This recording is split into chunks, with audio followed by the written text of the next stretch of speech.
आज की कहानी किसी आम इंसान की नहीं बल्कि दो ऐसे अमर प्रजातियों की है जो पिछले 1000 सालों से इंसानों की नजरों से छिपकर एक दूसरे का खून बहा रही हैं। एक तरफ है सलीके से रहने वाले राजशाही और खून पीने वाले वैम्पायर्स और दूसरी तरफ है गटर में रहने वाले बेहद खूंखार और बेरहम भेड़िए जिन्हें कहा जाता है लाइकन्स। लेकिन इस सदियों पुरानी जंग के बीच में छिपा है एक ऐसा राज जो अगर सामने आ गया तो दोनों दुनिया तबाह हो जाएंगी। कहानी की शुरुआत होती है एक अंधेरी और बरसाती रात से। शहर की एक ऊंची बिल्डिंग के किनारे पर एक लड़की खड़ी है, काले रंग का चमकीला लेदर कोट पहने हुए, हाथों में 2 लोडेड बंदूकें। ये है हमारी कहानी की मेन हीरोइन सेलिन। सेलिन कोई आम लड़की नहीं है, वो एक वैम्पायर है, लेकिन वैम्पायर के कबीले में उसका एक बहुत बड़ा और खतरनाक रोल है जिसे कहा जाता है डेथ डीलर। डेथ डीलर यानी वो वैम्पायर जिनका सिर्फ एक ही काम है लाइकन्स को ढूंढना और उनको खत्म करना। सेलिन हमें बैकग्राउंड वाइज में बताती है कि इंसानी दुनिया इस बात से बिल्कुल अनजान है कि उनके ठीक नीचे एक खूनी जंग चल रही है। वैम्पायर्स का मानना है कि उन्होंने सदियों पहले एक लाइकन्स के सबसे बड़े और क्रूर लीडर लूसियन को मार दिया था और अब बस कुछ बचे खुचे भेड़िए जंगलों और गटरों में छिपे हैं जिन्हें चुन चुनकर मारना ही सेलिन की जिंदगी का इकलौता मकसद है। सेलिन के दिल में लाइकन्स के लिए नफरत की आग इतनी ज्यादा क्यों है? क्योंकि वो मानती है कि जब वो छोटी थी तो लाइकन्स ने उसके पूरे परिवार को बेरहमी से मार डाला था। उसे वैम्पायर्स के सबसे बड़े राजा विक्टर ने बचाया था और अपनी बेटी की तरह पाला। तब से विक्टर ही सेलिन की सब कुछ है। तभी सेलिन और उसका साथी रिगल देखते हैं कि नीचे सड़क पर 2 अजीब से आदमी चल रहे हैं। सेलिन अपनी वैम्पायर शक्तियों से भांप लेती है कि ये दोनों इंसान नहीं बल्कि इंसानी रूप में छिपे हुए लाइकन्स हैं। सेलिन और रिगल उनका पीछा करते हुए एक मेट्रो स्टेशन के अंदर चले जाते हैं, लेकिन अचानक वो दोनों लाइकन्स मुड़ते हैं और वो वैम्पायर्स पर अंधाधुंध गोलियां चलाना शुरू कर देते हैं। आम इंसान चीखते चिल्लाते हुए इधर उधर भागने लगते हैं। जवाब में सेलिन जबरदस्त फायरिंग करती है। यहाँ सेलिन को एक बहुत ही अजीब बात नोटिस होती है। ये लाइकन्स यहाँ वैम्पायर से लड़ने नहीं आए थे, वो तो किसी और का पीछा कर रहे थे। वो पीछा कर रहे थे भीड़ में भाग रहे एक साधारण से दिखने वाले इंसान का जिसका नाम है माइकल कॉर्विनस। फायरिंग के दौरान रिगल मारा जाता है। सेलिन एक लाइकन को मार देती है। दूसरा लाइकन जिसका नाम पियर्स है वहाँ से भागने की कोशिश करता है। सेलिन उसका पीछा करते हुए गटर के रास्तों तक पहुँच जाती है। वहाँ अंधेरे में एक बेहद डरावनी आवाज सुनाई देती है, एक भेड़िए की दहाड़ यानी एक लाइकन की दहाड़। सेलिन को समझ आ जाता है कि यहाँ कुछ बहुत बड़ा होने वाला है। लाइकन्स इतने बड़े ग्रुप में और आधुनिक हथियारों के साथ शहर के बीचों बीच क्या कर रहे हैं, और सबसे बड़ा सवाल वो एक आम इंसान माइकल के पीछे क्यों पड़े हैं। दूसरे सीन में हम देखते हैं कि लाइकन्स अपने ठिकाने पर एक रिसर्च कर रहे होते हैं जहाँ पर लाइकन्स का लीडर लूसियन भी होता है। वो कई इंसानों के खून से एक प्रयोग कर रहे होते हैं ताकि ये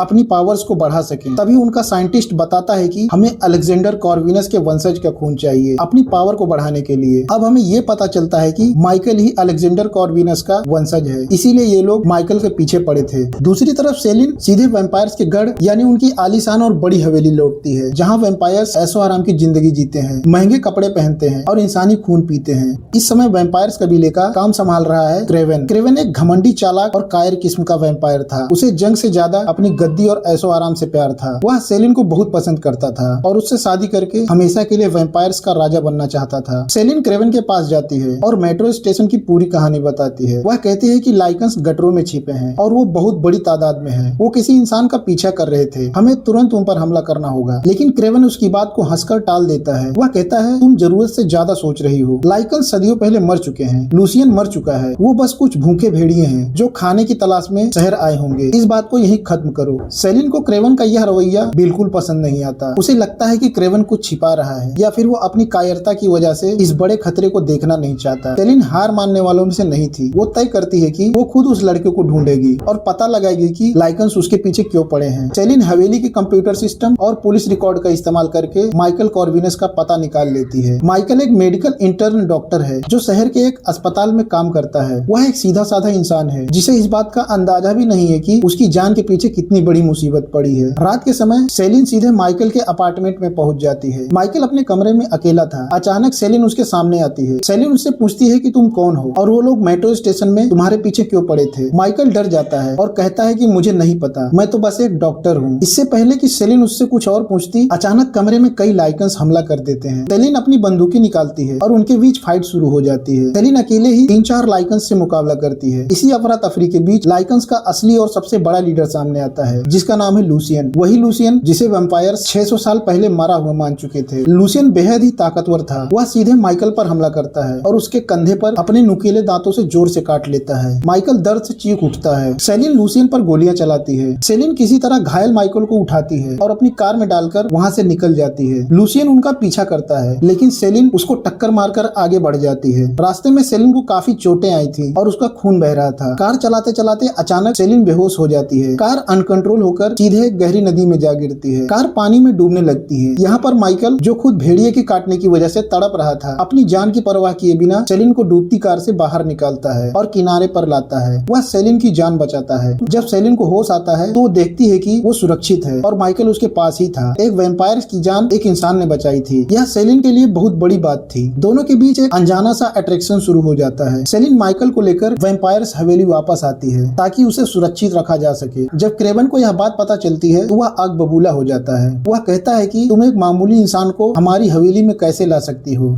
यह नियमों के खिलाफ है। इसी बहस के दौरान क्रेवन के मुंह से अनजाने में लूसियन का नाम इस तरह निकलता है जैसे वो जानता हो कि लूसियन जिंदा है। सेलिन के दिमाग में शक की घंटी बजती है। क्रेवन को कैसे पता कि लूसियन जिंदा हो सकता है। इसी बीच क्रेवन की एक वफादार और सेलिन से जलने वाली वैम्पायर दासी एरिक माइकल के कंधे पर लगे जख्मों को देख लेती है। वो चीखती है और कहती है कि इसे लाइकन ने काटा है। यह एक भेड़िया बनने वाला है। हवेली में हड़कंप मच जाता है। माइकल डरकर वहाँ से भागने की कोशिश करता है और एरिक उसे डराने के लिए अपना डरावना वैम्पायर रूप दिखाती है। माइकल किसी तरह खिड़की से कूदकर हवेली से भाग जाता है। माइकल के भागने के बाद सेलिन का शक यकीन में बदल जाता है कि क्रेवन और लाइकन्स के बीच कोई गुप्त समझौता है। वह हवेली की सबसे गुप्त जगह द आर्काइव्स में जाती है, जो कि एक पुरानी किताबों की लाइब्रेरी है। वहाँ वैम्पायर्स का सदियों पुराना इतिहास लिखा हुआ है। सेलिन धूल जमी पुरानी चमड़े की किताबों को खंगालती है। वहाँ उसे 600 साल पुरानी एक तस्वीर मिलती है। उस तस्वीर में लूसियन के गले में एक अनोखा लॉकेट दिखाई देता है। सेलिन को याद आता है कि अपार्टमेंट की लड़ाई के दौरान उसने ठीक वैसा ही लॉकेट लूसियन के गले में देखा था। किताब में लिखा था कि क्रेवन ने ही लूसियन को मारा था और सबूत के तौर पर लूसियन की खाल का एक टुकड़ा विक्टर को ला कर दिया था, जिसके बाद क्रेवन को कबीले का कमांडर बनाया गया था। सेलिन को सब समझ आ जाता है। लूसियन मरा नहीं है, क्रेवन ने झूठ बोला था। क्रेवन एक गद्दार है जिसने वैम्पायर्स की पीठ में छुरा घोंपा है। अब इस कबीले को क्रेवन के भरोसे नहीं छोड़ा जा सकता। वैम्पायर्स के कबीले का एक सख्त कानून था, द चैन। इनके 3 बड़े राजा होते हैं, विक्टर, अमेलिया और मार्कस। नियम के मुताबिक एक समय पर सिर्फ एक ही राजा जागकर राज करेगा, जबकि बाकी 2 राजा सैकड़ों साल की गहरी नींद में सोएंगे। इस समय राजा मार्कस के जागने का समय था और राजा विक्टर अभी सो रहे थे। उन्हें जगाने का समय अभी 100 साल बाद था। लेकिन सेलिन जानती थी कि विक्टर ही अकेला ऐसा वैम्पायर है जो क्रेवन की गद्दारी को सजा दे सकता है और कबीले को बचा सकता है। सेलिन नियमों को तोड़ते हुए उस अंधेरे तहखाने में जाती है जहाँ विक्टर की बॉडी एक ताबूत में लेटी हुई है। सेलिन एक खास सुई के जरिए अपना खून विक्टर की नसों में डालती है। वैम्पायर की दुनिया में खून के जरिए यादें ट्रांसफर होती हैं। धीरे धीरे विक्टर की सूखी हुई चमड़ी में जान आने लगती है और उसकी कोशिकाएं जिंदा होने लगती हैं। सेलिन बताती है कि उसे लगता है कि लाइकन्स अभी भी जिंदा है और उसके साथ लूसियन भी जिंदा है। मुझे लगता है कि क्रेवन भी उनके साथ मिल चुका है। थोड़ी देर बाद हवेली की गेट पर एक गाड़ी आती है और उसमें से माइकल निकलता है और वो कहता है कि मैं सेलिन से मिलना चाहता हूँ। सेलिन उसके पास जाती है और साथ ही क्रेवन को बताकर जाती है कि विक्टर जाग चुके हैं। विक्टर जाग चुका था, लेकिन समय से पहले जगाए जाने की वजह से वह बेहद गुस्से में था। विक्टर सेलिन की बात पर तुरंत भरोसा नहीं करता। वह कहता है, लूसियन को मैंने खुद मरते हुए देखा था। तुम एक इंसान के चक्कर में आकर अपने ही कबीले के कमांडर पर शक कर रही हो। विक्टर क्रेवन को बुलाता है। क्रेवन मासूम बनते हुए कहता है कि सेलिन का दिमाग खराब हो गया है। वो एक लाइकन से प्यार करने लगी है और उसी के चक्कर में उसने आपको समय से पहले जगाकर कबीले का अपमान किया है।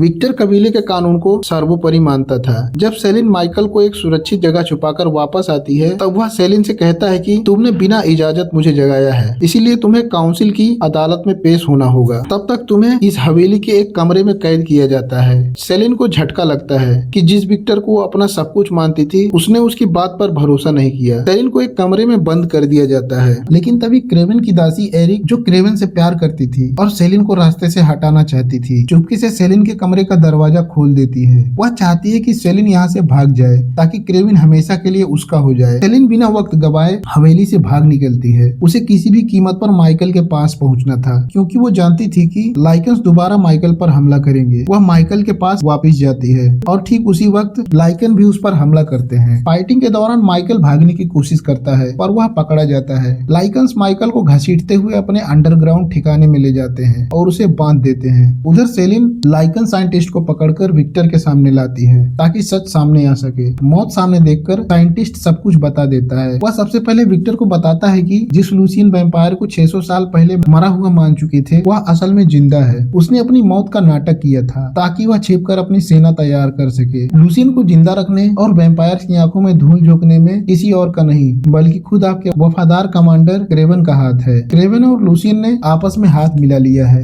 और दोनों मिलकर वेक्टर और बाकी वैम्पायर को खत्म करने की साजिश कर रहे हैं। साइंटिस्ट यह भी बताता है कि लाइकस माइकल कॉर्विनस के पीछे क्यों पड़े हैं। वह बताता है कि माइकल दुनिया के सबसे पहले अमर इंसान अलेक्जेंडर कॉर्विनस का सीधा वंशज है, जो वैम्पायर और लाइकन दोनों के वायरस को एक साथ झेल सकता है। लूसियन इसी खून का इस्तेमाल करके एक हाइब्रिड यानी आधा वैम्पायर आधा लाइकन बनाना चाहता है, जो दोनों प्रजातियों से दुगना ताकतवर होगा और वैम्पायर्स का नामो निशान मिटा देगा। साइंटिस्ट की ये बातें सुनते ही क्रेवन का पर्दा फाश हो जाता है और वह डरकर वहाँ से भाग निकलता है। वहीं गुस्साया हुआ विक्टर एक ही पंच में साइंटिस्ट को मार देता है और अपनी फौज को लाइकन्स के ठिकाने पर हमला करने का आदेश देता है। अब सीन शिफ्ट होता है माइकल की तरफ। माइकल लूसियन से पूछता है कि तुम लोग वैम्पायर से इतनी नफरत क्यों करते हो। तब लूसियन उसे वो कड़वा सच बताता है जिसे वैम्पायर्स ने इतिहास या पन्नों से मिटा दिया था। 600 साल पहले लाइकन्स वैम्पायर्स के गुलाम हुआ करते थे। वैम्पायर्स उन्हें जानवरों की तरह रखते थे और दिन के समय अपनी हवेली की रखवाली करवाते थे। लूसियन भी विक्टर का गुलाम था, लेकिन लूसियन को विक्टर की खूबसूरत बेटी सोनिया से प्यार हो गया। सोनिया भी लूसियन से बेहद प्यार करती थी। दोनों ने छिपकर शादी कर ली और सोनिया लूसियन के बच्चे की माँ बनने वाली थी, यानी इतिहास का पहला हाइब्रिड बच्चा। जब राजा विक्टर को इस बात का पता चला तो उसने अपनी सगी बेटी सोनिया को जंजीरों से बांध दिया और लूसियन के सामने सूरज की धीमी रोशनी में खड़ा कर दिया। लूसियन रोता रहा, भीख मांगता रहा, लेकिन बेरहम विक्टर ने अपनी ही बेटी को सूरज की धूप में जलकर राख होते हुए देखा। उस दिन लूसियन के दिल में जो नफरत पैदा हुई, उसने गुलामी की जंजीरें तोड़ दी। उसने सोनिया का वो लॉकेट अपने गले में पहन लिया और वैम्पायर के खिलाफ कभी न खत्म होने वाली जंग का ऐलान कर दिया। वैम्पायर्स की पूरी फौज आधुनिक हथियारों, चांदी की गोलियों और यूवी लाइट के साथ लाइकन्स के अंडरग्राउंड ठिकाने पर धावा बोल देती है। गटर की अंधेरी गलियां धमाकों से गूंज उठती हैं। एक तरफ वैम्पायर्स की बंदूकें तो दूसरी तरफ लाइकन्स अपनी असली भेड़िया फॉर्म में आकर वैम्पायर्स के चीथड़े उड़ा रहे। इसी लड़ाई के बीच सेलिन माइकल को ढूंढने निकल जाती है। क्रेवन भी वहां पहुंच चुका था। क्रेवन धोखे से लूसियन की पीठ पर एक ऐसी गन से गोली मारता है जिसमें लिक्विड सिल्वर यानी चांदी का पानी भरा हुआ था। लूसियन तड़प कर गिर जाता है। इसके बाद क्रेवन माइकल को भी गोली मार देता है। क्रेवन सेलिन से कहता है कि सेलिन मेरे साथ चलो, विक्टर ने तुम्हें भी धोखा दिया है। क्या तुम जानती हो कि तुम्हारे परिवार को किसने मारा था? लाइकन्स ने नहीं, बल्कि खुद विक्टर ने। विक्टर ने तुम्हारे माता पिता और बहन को मारकर खा लिया था, लेकिन जब उसने तुम्हें देखा तो उसे अपनी बेटी सोनिया की याद आ गई, इसीलिए उसने तुम्हें जिंदा रखा और झूठ बोल दिया कि